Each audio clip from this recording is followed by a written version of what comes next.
All right, Johnny Wunder here with GolfWRX. I'm here with PGA Tour star Wyndham Clark. Wyndham, good to see you. Yeah, Johnny, good to see you. So we're here at Scottsdale National, PXG town basically is what I like to call it. But you've been on staff with them for a couple years, and coming out of college, I think it needs to be said, coming out of college, you were a world beater. Like, I mean, you could have played any club you wanted to, and you landed on PXG right out of college. Let's just talk about how it was introduced to you and why you ended up landing on them. Yeah, so my senior year in college, I transferred from Oklahoma State to Oregon, and that fall I switched to the PXG irons, and then started using the wedges that fall as well. And then, you know, as the season started going on, I started really playing well with those irons and those wedges, and I started just trickling in a couple more clubs, and by the end of the year, I had 12 to 13 clubs in the bag, and you know, then I went through the whole process of, you know, what clubs I was going to use, and I said, well, I really love my irons and I really love my wedges, and I really love the 3-wood and hybrid. I said, well, why not? Let's do a deal with them, and we just have to figure out the driver and the putter, and within a few months we had that figured out, and it's been great since. Well, I remember I was talking to Matt Rollins a little bit about introducing you in college, and I think Casey Martin, your coach, had sort of told him, who had a relationship with PXG, and said, we're trying to, I think it was you needed more spin, or you're looking for more spin or less spin, I think. In college I was looking for less spin. I was spinning everything way too much, and then it's so funny because we've come full circle. Then I got to where I had too low spin, and you know, then that ultimately brought me to where I'm playing these irons now, to where now I have kind of the spin that I want. Okay, so let's just go top to bottom all the way down. I saw you hit the driver on the range before, so we know you can hit this, but you're in sort of a cool setting, one that you typically wouldn't assume for a tour player.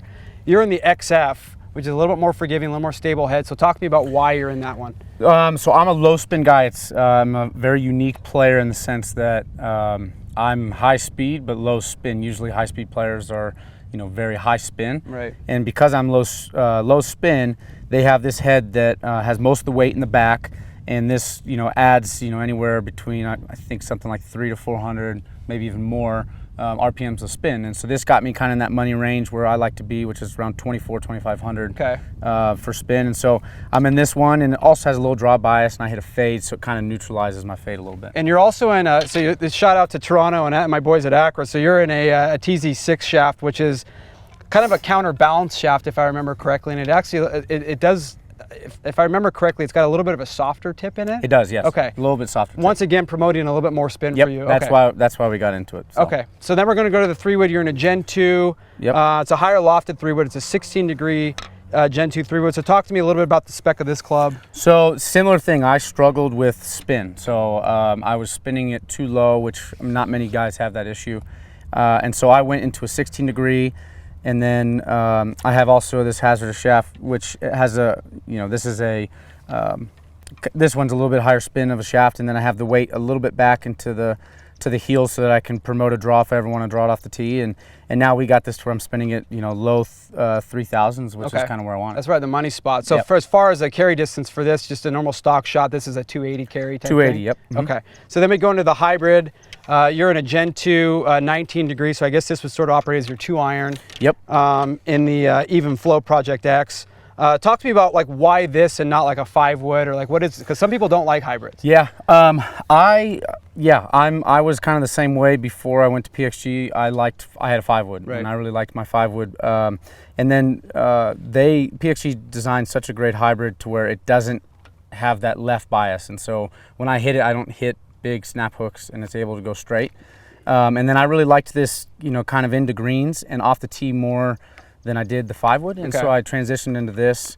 And then it's funny, I switched in between a 19 and a 22-degree head, depending on the course. So if I'm having a lot of 245 to 255 into greens, I switch the head, and if I have, you know, more, you know, 255, 270, or more off the tee shots where we need carry, I'll switch to the 19. So like if you're at Colonial, for example, like this, you would go with this head because you're trying to chase it up. Well, no, so Colonial would be more of the 3-iron. So then I go to 3-iron, which I have bent to touch strong. Okay. And so this would be more off the tee. Okay. For like a Colonial where it's really narrow and I just want to get it on the ground running. Okay. But this would be more like a place like Torrey, where you'd have some long shots into par 5s. 18, for example. Yep, 18 would be perfect. 12 even, I had it in, I hit this into, or 13, sorry, the par 5. And then even some carries on some courses, if it's like a 245 carry, This doesn't quite carry. This carries about 245, but then runs. This for sure is all carry 260. Straight up in the air, coming right down. Exactly. Okay. Okay. So you're in the ST, which is a beautiful. I mean, this is as beautiful golf club as they make. Totally milled head, players iron. Why did you switch to these? Because they have the tees, they have different combinations, but going to a full set, especially in the 4, 5, and 6, 3, 4, and 5 irons, like why? What is it about these irons that you love? A couple things. I played blades pretty much my whole life, and then I started getting to where I had too much spin, and then that's when I went to PXG, and they really helped me with that. And then I got to where my swing shallowed out, and then I had too little spin. Okay. And so one of the main reasons I switched to these was to gain spin, but then also gain control out of the rough and with the shorter clubs. And on tour, our rough is so high and our conditions are so extreme that you want the ball to come out very consistently every time. Right. And I was having a little bit of an issue from the high rough with clubs that weren't blades. And so when they made the blades and I switched to them, instantly my game got a lot better. I was more consistent out of the rough, and my short irons got a lot more precise, and they were flying the exact distance and spinning how I wanted every time. Which for you guys is huge as far as you guys hit it, but it's literally the landing it on the number thing is the biggest thing for you guys, exactly. isn't it? Okay, so then you're in a Dynamic Gold, very popular shaft tour issue. Do you think, are these hard stepped, soft stepped? Well, it's funny, we have been working on that. So they're hard stepped right now. We might soft step them, but I'm hard stepped as of now. If I need more spin, we might soft step them. Okay. I'm all about spin. I'm obsessed with spin right now. Okay. So we're trying to get as much spin as possible. Okay. And then you go into your wedges. You're in the mill grind wedges. So you're in 46, 52, 56, 60. Pretty traditional setup. Do you ever mess around with the set version, the ST version of the pitching wedge, or are you kind of one of those guys that likes the wedge? I like the wedge just because I think of my pitching wedge as a wedge more than I do an iron. Right. And so I feel like the control into greens is a lot better, especially out of the rough. And then if I ever want to hit a chip, it's a lot easier to chip with one of these milled wedges than it is, let's say a set wedge. Sure. And so I've kind of always been a 46-degree guy versus a pitching wedge. Okay, and let's talk about the gapping really quick, because obviously gapping, the big tour thing is gapping your bag out to yardages. It's not necessarily to lofts, it's always to a yardage. So starting with a 60 going all the way up, so this is going to carry what? This is 94 to 96. Okay. My 56 is right around 108 to 110. My 52 is about 125 to 128. Okay. And then the 46 is about 145 to 147. And then I get to this, is like low 60s. Okay. The 8 iron is right around 180. 7 iron is about 195. 6 iron, we're looking at about 210. 5 iron is about 220, 223. Okay. 4 irons in the 230s, and this is about 240. Okay. God, these guys kill it. You guys hit it so hard. But at the end of the day, like you basically have about a 15-yard gap between all your clubs. Yeah. Or take a couple. Mm-hmm. Yep. And the one thing I do want to comment on is, going through, being in the golf industry and seeing the level of service with PXG that you get. I mean, just coming here and doing this whole thing is amazing. But for you guys on tour, having Matt and Anthony out there on tour, the level of service out there for a small company, it's a smaller company. You guys get pretty well taken care of out there. Yeah. So talk to me about the experience of working with Matt and those guys out in the tour van out.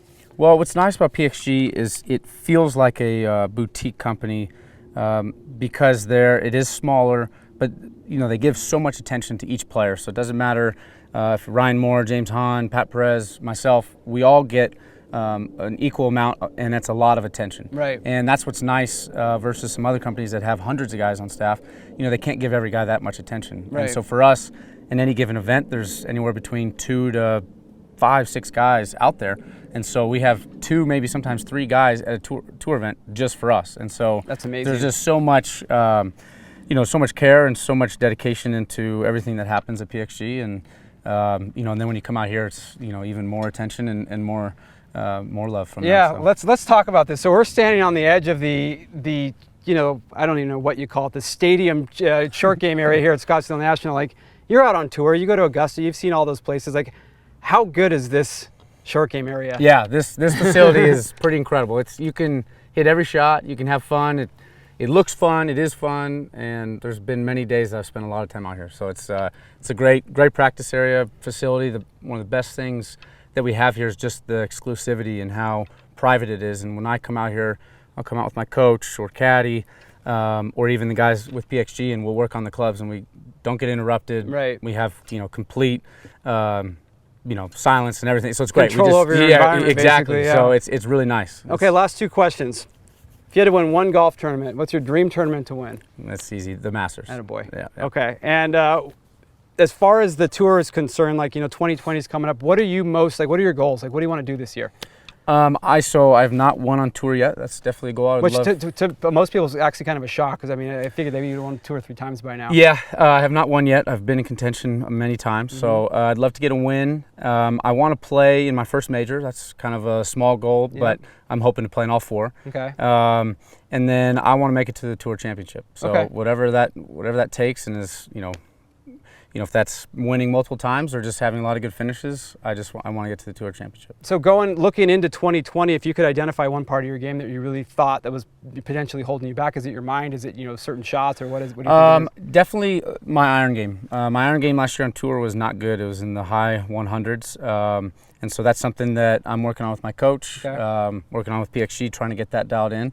I drove the ball a lot better in the second half of the season. My putting was really good, and my short game was really good. So if I can just get my short irons and long irons to kind of match up with the other parts of my game, You could be dangerous. I think so, yeah. Wyndham, it's always a pleasure, man. Always Thanks, good Johnny. to see you. Yep, good seeing you too. Johnny Wunder and Wyndham Clark, we're out of here.